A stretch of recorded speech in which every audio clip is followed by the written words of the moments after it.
Hello and welcome to the Hypertrophy Odyssey chapter 166. It is the third day of the week, aka the Psycho Crusher workout. I am feeling pretty good, a little tired, but whatever, it is what it is. On my way to the gym right now, a little bit later. I hate going this late only because of the night factor when recording these videos. I have to get this light turned on or else you can't really see me. So there's that. To the main subject matter at hand. Marvel vs. Capcom 2, and I need to buy it. No, that's not the main subject matter. Although, me saying today's name, it reminded me, oh yeah, I need to buy that game. But anyways, or the collection, I should say. Confessions of a Fat Fuck Part 2. So, I've been in a recent mood to do Part 2s to certain videos of mine. And this one I did a while ago, which was Confessions of a Fat Fuck, Part 1. But I wanted to do, or Confessions of a Former Fat Man, I think I called it, but it really was Fat Fuck. That's what I thought in my mind. But this one I wanted to discuss a little bit more about, like, some of the tendencies that I would do that would probably attribute to the idea of me getting fat and, you know, helped out, and some pitfalls that I used to fall into and things like that that I didn't realize that I was doing, you know. Certain myths and beliefs that I used to think, like, you know, the typical ones that you may or may not expect that I would just fall into because I didn't know any better. And it wasn't until I really started busting my balls and counting my calories and weighing out my food that I realized, oh hey, this is how you lose weight. But it wasn't always like that. I had battled with my weight for a while, but that was because I loved food, and I still like food to this day, but I like it in a different way. Food was always the bomb.com for me. I used to eat a lot. I still eat a lot. If my appetite is a lot. I have a big appetite. I could eat nonstop, honest to God. It is very rare where I am not at least a little hungry or I want something sweet, and sweets are my main destroyer. So the reason why I wanted to talk about this was just to talk about some of the former fat things that I used to do. Some of the things that would happen that would make it so all of a sudden you're 70 pounds heavier with no real trying. I'm gonna start with the first thing and then we'll move on from there. Well, I'll probably give you more of the food combinations and things like that on the voiceover, but I'll talk about this. Before I started going to the gym with my brother, I was living the sedentary lifestyle like crazy. I did not do much at all. There were certain parts of my life that I couldn't really do much, but then after that, I just didn't do anything. I was very fat, slovenly, and lazy. I didn't do much. The most I did was like walk to places, walk to class, you know, while I had college still. Things like that. I did not do much in terms of physical activity. Physical prowess was not my game at all whatsoever. I would spend hours, I spent a lot more time sleeping than I can even imagine. And I also spent way more time doing things like playing video games or sitting in front of a computer for like 8 hours, you know, things like that, with no real break in the action, no real like movement, no nothing. I did nothing. I was super fucking lazy, and obviously that helped. It wasn't like it was the only factor, because it wasn't the only factor. The big factor was being a fucking glutton. Besides that, it didn't help that I was just so inactive, and the most that I did was move. Like, that's it. Like, I just moved from one side of the bed to the other, really. That was it. So I have, to put it in perspective, when I was at my heaviest, I was about 282. And then that's when I decided to go to the gym afterwards, so that helped a lot. But that wasn't the only thing. And when we get inside, we'll discuss some of the food combinations and things that I used to do that would probably be some of the main reasons why I ballooned up to the weights I did, in combination with the lack of actual physical activity. But we'll talk more about that when we get on the inside.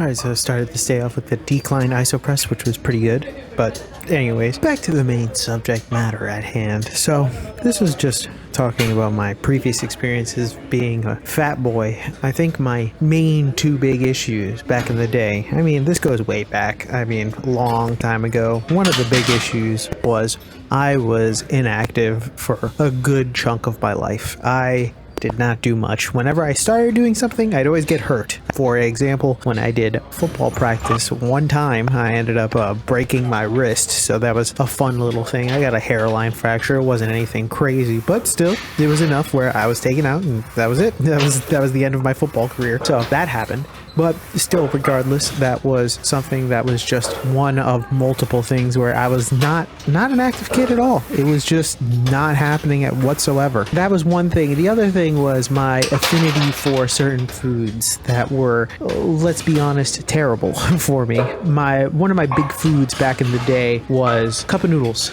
I used to fiend on cup of noodles. I like cup of noodles now, but I haven't had it in honest to God years. I think I ate it too much to where the point now that I hate it a little bit, but I also wouldn't mind it. I also haven't had it in a while. I know that it makes me feel like shit, and I think that's another thing, is that as I grew older, I started listening to my body way more than I did in the past, but I would never really listen to it at all, which was astonishing, because if you think about it and listen to your body, it's like, oh, hey, this makes you kind of feel like shit after eating. You should probably stop eating it, and then you just proceed to eat it for the next 30 years. That happens quite a bit and quite often. I feel like not just for me, but for a lot of people. But that was one of my issues, really, was not really listening to my body, deciding that, I'm better off not listening to it and just continuing it on, because whatever I'm eating is delicious and I need to get it in my gullet. So that is what it is. I think it took forever for me to realize and put two and two together, like, oh, this makes my stomach hurt. Oh, this food gives me the runs. And it took me such a long time to realize that there were foods like that for me, that I was like, wow, okay, maybe I should just stop doing this. Maybe I should just stop eating X, Y, or Z. Like, more recently, rice, I found out, makes me feel very bloated. So I just don't eat rice that much anymore. So I try to limit it as much as I can. And it's stuff like that where I'm like, oh my God, I just did not realize that this would be affecting me the way it does. And also, I didn't know what the fuck a calorie was. Calories were not a real thing for me until way later in life, where I'd look at them now and be like, oh my God, I used to eat like 5 of these or 7 of these or whatever X amount, and just think it was all right. Even something as simple as juice. I used to be a juice fiend. I used to love drinking a bunch of juice. Now looking at the calories, I'm like, no wonder I thought I was getting fat. It was obvious. It was blatantly obvious. And it's astonishing to me that people still don't really like look at the calories of certain things that they're eating, just to make sure, like, oh, this explains some of the reasons why I'm getting fat, as if the calorie is a fictional thing or it doesn't matter. You know, that is something that happened. Now, some of the myths that I have to say that I believed back in the day about like eating and stuff, I really was super like, I thought salads and like more vegetables were a thing, but that was instantly counteracted by the amount of fucking dressing that I'd put on things, because obviously that was like half the battle really was the dressing. I mean, if you just did less of it, then it would be better, but it is what it is. Also, I did not really know what the fuck a calorie was, so going through that entire aspect of it, I was just not smart in that. I was just kind of going by feel and what foods were considered quote unquote healthy, and then learning that not all healthy foods are actually healthy. You know, just because something is vegetarian or vegan doesn't necessarily mean it's better for you, and in fact probably a lot of those foods are happenstance to be very calorie dense, which makes them kind of suck in the end of the day. Generally speaking, some of these habits have gone away, thankfully. I have mostly gotten rid of most of them and or replaced them with something better. One of the ones that still gets me though is candy and or desserts. I am still a fiend for. Halloween just passed by, and that was a pretty rough like week or so of just pure and utter candy nonstop, so I had to keep that out of my sight. But thankfully I had the ability to get rid of all of that relatively quickly, so hopefully that won't stick around. But the holidays are coming up, and that's gonna be tough. One of the big things I had to learn was to say no to food. I would eat nonstop. I could eat right now. I still eat a lot. And also, one of the big things was I didn't believe in leftovers, so I'd eat as much as humanly possible. And as you could probably tell, that led to a few problems. This pizza's bringing me back to my days in New York. Broadway, the God, that New York street corner pizza. The slices. And we're back! Welcome to the workout debriefing. Exercises not filmed. None. Exercises skipped. Also none. Got everything in today. I am parked near the top of this building, so I'm gonna have to drive all the way down and around and around and around. But anyway, super tired, very excited to be on the way back home. Anyways, to get back to the main subject matter at hand here, Confessions of a Fat Fuck Part 2. Basically, the main reason why I wanted to talk about this again was because I felt like the last episode I did about this, I wasn't really talking about the fatty things I used to do, and I feel like this was a perfect time to just talk about these things, particularly because I wanted to say you could turn around. It's never too late. We have the most famous example of this. There are people like Nikocado Avocado, which is amazing that he lost all that weight. It's kind of insane. I mean, he ruined his body, but you know what? Hey, he did it. He lost all the weight, so he's good to go. It's pretty crazy how far people can get when it comes to things like weight loss. Even those who balloon up to exorbitant amounts, they can still get pretty far. It is quite insane. But regardless, you can do it too, even if you haven't started on that journey, or if you want to start on that journey. It's not hard to cut back on some of the tendencies that you may or may not have. Like I can tell you right now, my tendency was a sweet tooth. I was huge on desserts, still am, but I changed a little bit, had to. But the entire point is that you can change it out. You don't necessarily have to stick to your old ways per se. You can get out of it and get beyond it and live a healthier life and be better. That, and I also wanted to just talk about these things because I felt like there was a lot that could be tapped into this specific subject. I feel like a lot of the stuff that I used to do that were just asinine and stupid, there was not enough that I said in that first video. I needed to say more and more because it was very bad. I was not good at all. With that being said, tell me what you think in the comments below. I'd love to know your thoughts and opinions about this. This is a very interesting, it's not that even different, but it's an interesting subject to me.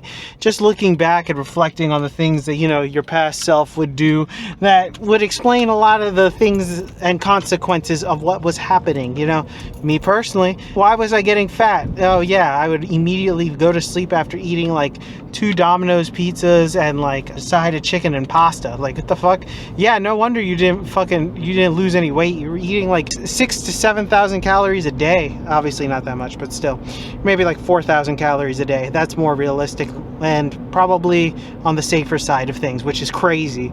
I could probably clear that going to like Cheesecake Factory today, but I don't want to go to Cheesecake Factory because of that. So I don't know if I could ever go back to those ways ever again. Maybe if I really tried, but not anymore. I know how that food makes me feel, so it is what it is. I'm very thankful about that. But with that being said, thank you very much for watching. I do appreciate it. I will be back on tomorrow, hopefully, with a new video. Please like, comment, and subscribe. Please share this video with anybody who may or may not like it. I will see you in the next one. Thank you very much for watching. Keep it heavy. Stay safe.